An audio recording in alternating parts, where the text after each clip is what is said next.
5 tips for avoiding procrastination. Procrastination is the bane of working from home. If you're someone who works at home regularly, then you absolutely need to learn to avoid the temptation to spend the first hour and a half doing nothing at all. Otherwise, you're suddenly working 5-hour days instead of 8-hour days, and that's something your employers and clients are going to notice. In this presentation, we're going to look at 5 tips for crushing procrastination. Accountability. The problem is that there is no accountability for procrastination. This is why it is worse for those that work from home versus those that work in an office. In an office, people are looking over your shoulder, but here you can do whatever you like. One solution is to create stakes for yourself. An easy way to do that? Email your client and tell them that you're going to finish X amount of work and send it to them daily. Suddenly, the option to sit on your thumbs for the first few days on a project is gone. Work in a coffee shop. This won't always be possible depending on your circumstances, but when it is, working in a coffee shop or library is a great way to add some social pressure to your day. You can't sit playing Sonic the Hedgehog now because people will think you're odd. Speaking of which, coffee works great too. Set rewards. Try setting yourself small rewards for accomplishing set amounts of work each day. For example, if you finish the first 2,000 words of an essay you're writing, only then can you give yourself a cup of coffee. Make the project fun. Often, we put things off simply because we don't want to do them. This is why procrastination tends to rear its ugly head more when we're doing particularly dull and dry tasks. The solution is to find a way to make that task more interesting. For example, you might find a way to gamify it, or you may just find a way to add more creativity to the project. Rest properly. Finally, make sure you have some proper downtime and fun during your time off. Often we procrastinate because there are other things we want to do. If you never have time to play video games, read books, or browse Facebook, then that will start creeping into your work. So actually enjoy your time off, and you should find this changes. How to create a highly productive work environment in your home office. If you're working from home, you need to think carefully about the environment you're going to be working in. You're now not only responsible for the work you do, but also for your surroundings. This is important, seeing as the space you work in can drastically impact on your ability to stay focused. Now you have the opportunity to create a space that is perfectly conducive to your work style and that will help you to feel inspired, motivated, and comfortable. But too many people will find that the exact opposite thing happens instead. They end up working in squalor and feeling demotivated, cluttered, and distracted as a result. Listen up, and we're going to go over how to get this right and create a home office that you can't wait to sit down to work in. Eudaimonia Machine. The Eudaimonia Machine is a hypothetical architectural project described in Cal Newport's book, Deep Work. Here, Newport explains what the perfect space would be like in order to encourage focus and productivity.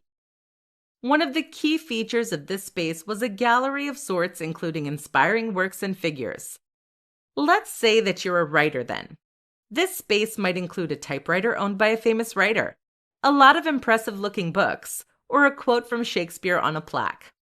The idea of this is to help put you in the right headspace, to help you feel inspired and excited to get to work. Comfort. Another important thing for a home office is comfort. When you are uncomfortable, whether that's because the seat is awkward or the desk is the wrong height, this steals attention away from whatever you're doing. Invest in a comfortable chair, an ergonomic keyboard, and anything else that will improve your comfort. Physiology. Physiological factors play a big part in our mental state. Things like the level of lighting, the amount of background noise, or even the temperature can all impact on mood and well-being. Make sure you have precise control over these things. Even smells can affect the release of neurotransmitters that impact on mood. Tools. Of course, the right tools will play a big role in helping you to be more productive, as will creating a work zone that will make everything you need easily accessible from your one spot. How to create a strict routine when working from home. There are many things that you may find you struggle to come to terms with when you start working from home. This is a big shift in the way that you work and approach work, and the result is that many people struggle to adapt. One big example is that the onus is now very much on you to decide how you wish to work. That means that you need to think about how you want your workflow to work, what hours you're going to work, and which tasks you're going to prioritize. In this presentation, we're going to look at how to create a routine that will help you maximize your productivity and get more done. Be strict about downtime.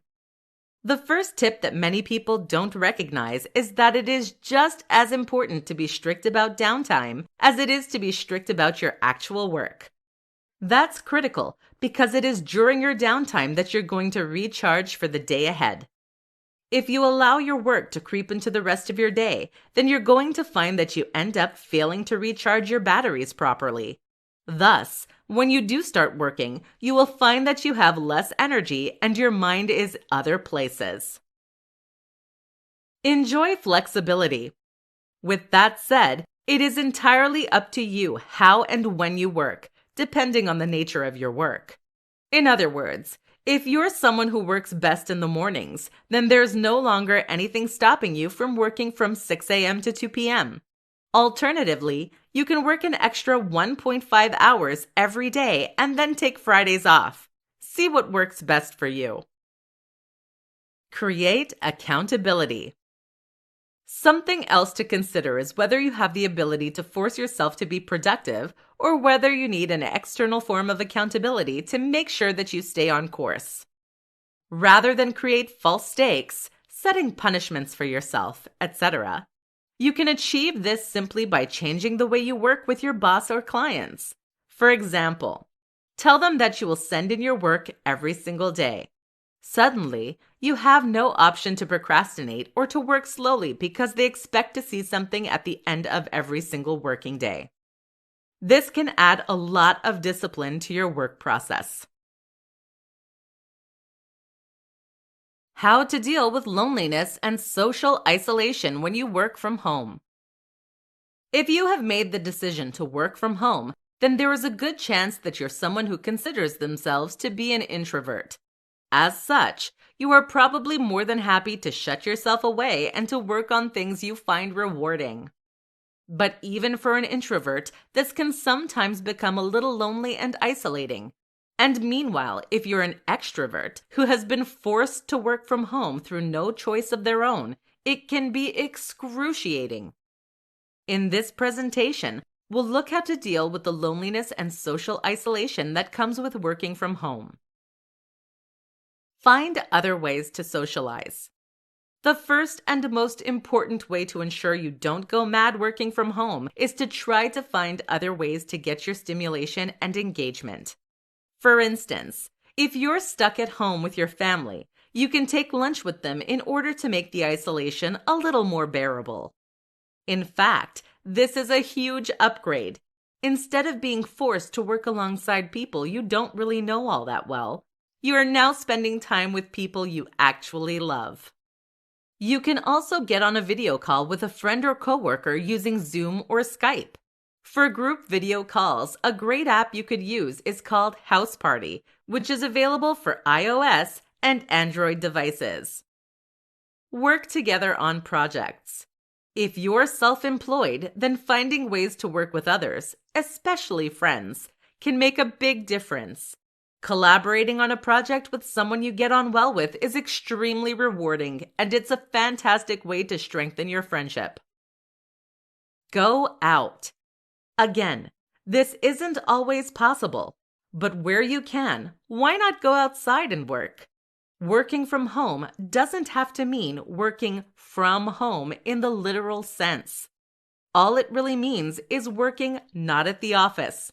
So why not take your laptop to a cafe and get some work done there? Or alternatively, why not work on a park bench and enjoy the sun on your face? How to deal with small tasks and prevent overwhelm. Often, it is not the biggest tasks that create the most stress for us.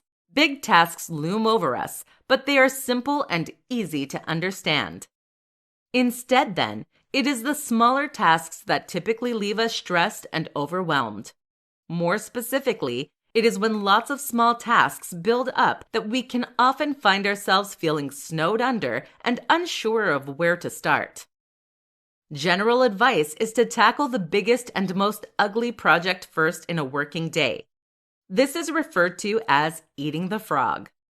This is good advice as it means you can focus on providing value and getting work done rather than getting bogged down with administrative tasks. But if it means that you never quite cross those tasks off, you end up with a building pressure. There are emails to send, bills to pay, letters to open, broken web pages to fix, and all of this plays constantly on your mind even during your time off. This is what Tim Ferriss refers to as an open loop. That is any task that remains incomplete and meanwhile causes you stress and anxiety. So what is the solution? First, we will apply what is known as the 1-minute rule. That rule tells us that if a task takes just 1 minute, then we must complete it there and then. Too often, we put off tasks because we find them stressful. If it means emailing a client who is traditionally a little grumpy, for instance, then we might put off doing so because we don't want to have to deal with them. But these tasks aren't going to go away. And if it takes just 1 minute, then it's going to realistically interrupt your day or prevent you from doing the real work. So just do it. This is a fantastic habit to get into. An exception, caveat to this rule is that you shouldn't let 1-minute tasks pull you out of your deep work.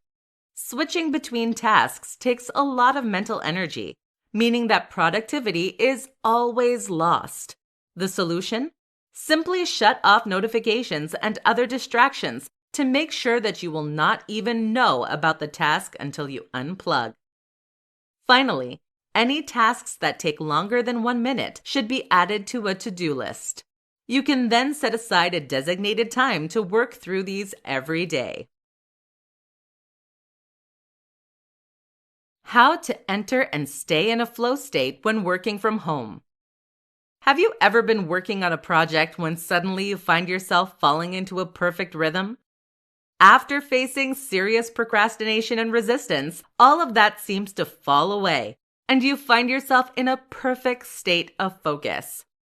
That's when the real work gets done. Without distractions, you are able to stay on task and plow through what you need to get done. But there's more to it than that too. According to psychologists, flow states allow us to perform our very best work on a consistent basis. We can tap into reserves of productivity and even creativity that are normally inaccessible. So how do you get into this state? Let's take a look at some strategies and tips that we know to work. Rest. The first tip is to ensure that you start the day in the best way possible. That is to say that you shouldn't be overtired or stressed. Make sure that during your downtime, you rest properly so that you can return to work feeling recharged and effective. Sensory deprivation. Our brain has 2 attentional networks.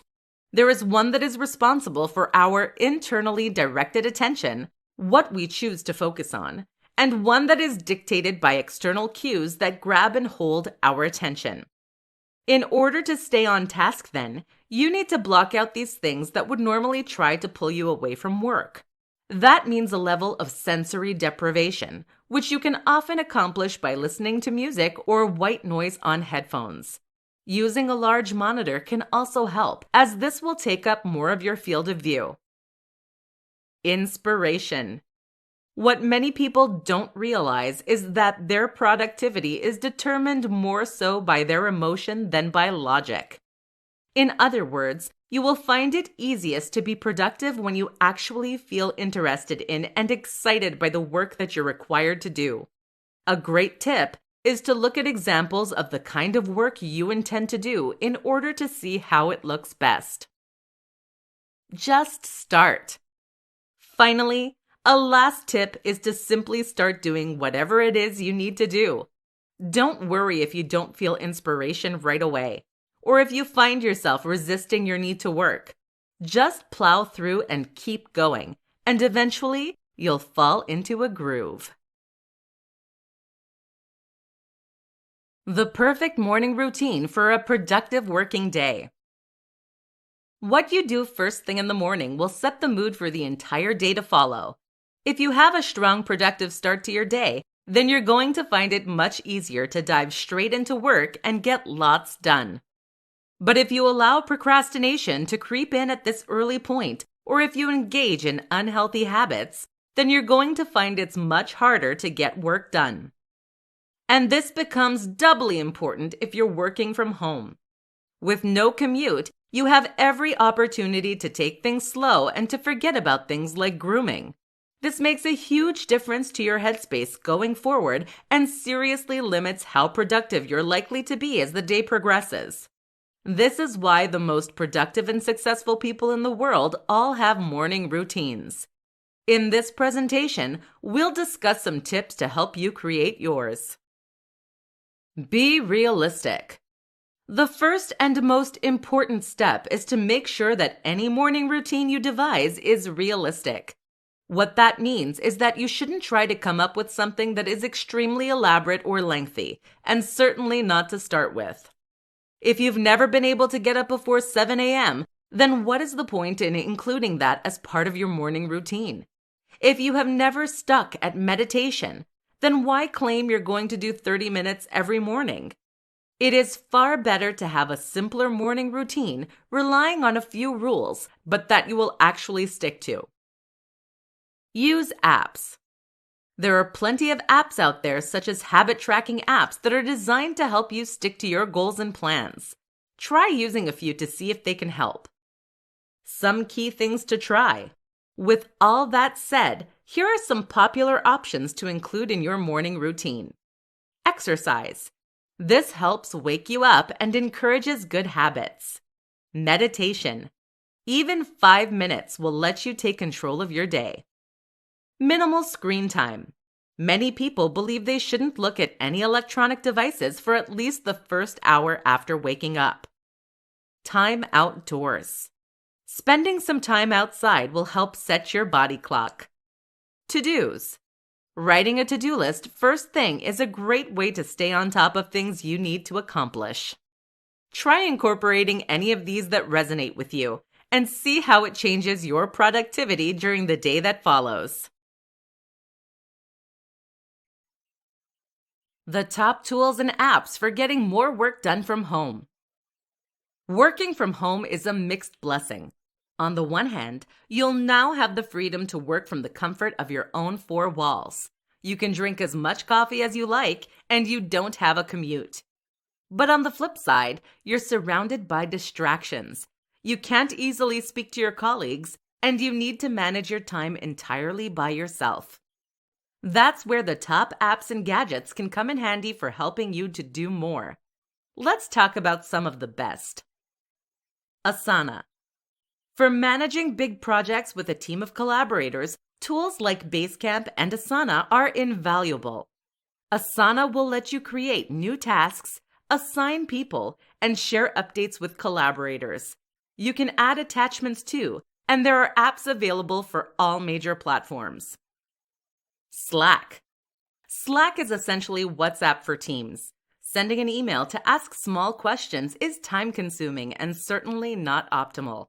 So Slack exists to let you speak to colleagues as you might do by tapping them on the shoulder in a real office setting. Watch out though, Slack can be a time sink. Todoist. If you tend to work solo, then Todoist is a similarly indispensable tool. This is a to-do app that will let you create tasks for yourself and set reminders. It's available on all major platforms, and there's even an Apple Watch app. The best feature of Todoist is the natural language interpretation. This lets you say things like, take the trash out every Monday, which will then automatically renew on Monday with a due date for that day. Notion. Notion is a note-taking app that is significantly more powerful than most of the competition. That's because each note can become a database, a flowchart, or a page. You can embed images, videos, and even websites. And you can even export your notes as HTML websites.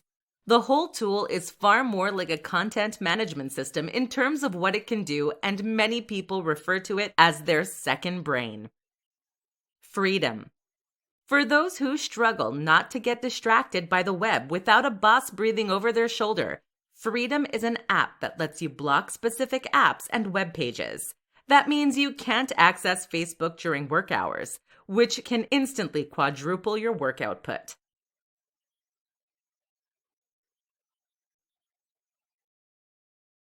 These 5 hacks will make working from home much more enjoyable. Working from home can be a mixed blessing. For some, this is an ideal way to spend more time in their own environment, to get away from irritating colleagues, and to get rid of the commute. For others, this can feel a little like being under house arrest. Here are some tips that will help to ensure you fall into that former camp. Adopt flexi time. Depending on your precise work arrangements, working from home probably means you now have the luxury of deciding how and when you wish to work. That means you can get up early and finish at 2 p.m., or you can have the morning off and work into the evening. Mess around with what works best for you. Listen to music. Music can make a huge difference to how long and dull a day feels, and it can also help to keep you focused by blocking out distracting sounds. Invest in some good noise-canceling headphones. Watch movies and TV. This might sound counterproductive, but in fact, you can actually watch movies and TV while working at the same time. This is a strategy that Tim Ferriss has been known to use, and that is useful for distracting that more creative part of your brain that doesn't enjoy dull work. The key is to watch something you already know very well and to take the sound off. This makes it a background distraction that you can gaze at occasionally while touch typing. It's just enough stimulation to prevent you from getting pulled away from your work. Surround yourself with inspiration. Inspiration is one of the key and most important tools for getting more work done.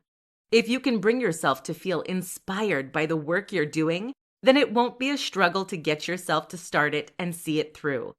What can help in this regard, then, is to surround yourself with things you personally find inspiring.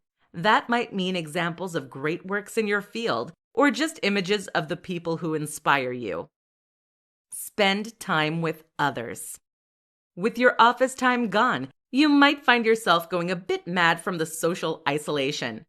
A good solution is to spend lunchtimes with others, or to meet after you finish work. You've traded time with irritating colleagues for time with the people you love. It's an upgrade. Why you should tackle the biggest challenge first. You sit down at your computer, boot it up, and take a look at your to-do list. What do you find? Several big projects and a slew of smaller tasks that need doing. That's before you've even opened your emails. So what do you do? Which projects to get started first? The answer? Whichever task is the biggest and most unappealing. This is what is referred to as eating the frog, which in turn comes from a Mark Twain quote. If it's your job to eat a frog, it's best to do it first thing in the morning. And if it's your job to eat 2 frogs, it's best to eat the biggest one first. Another way to look at this is like so. It's better to have a big project behind you than in front of you. The issue with trying to tackle smaller projects and tasks first is that they have a tendency of building up and running over. If you tackle a long list of to-dos, then you're going to find yourself having to tick a lot of things off before you ever sit down to work. This can leave you exhausted, but it also often means you won't actually have time to accomplish much else come the end of the day. As the day goes on, you also lose willpower and energy, meaning that you will tend to spend longer on those bigger projects. There's now a very real threat of it not getting done. Usually, the biggest and most unpleasant task is the one that will provide the most value. This is the one that clients pay the most for, or that is the most important for your employers. Thus, if you complete this task first, you know that you've accomplished the thing that is most valuable. You've done the actual work. This is also a great tool for building and developing the kind of willpower you need to stay productive and self-motivated. There is an exception to this rule, though, of course. That is when you have something that is urgent to do. If a task has a shorter deadline and is something you can't push back, then you should complete this first to avoid getting in trouble. Then the next task will be the biggest and most challenging. Everything else goes on your to-do list.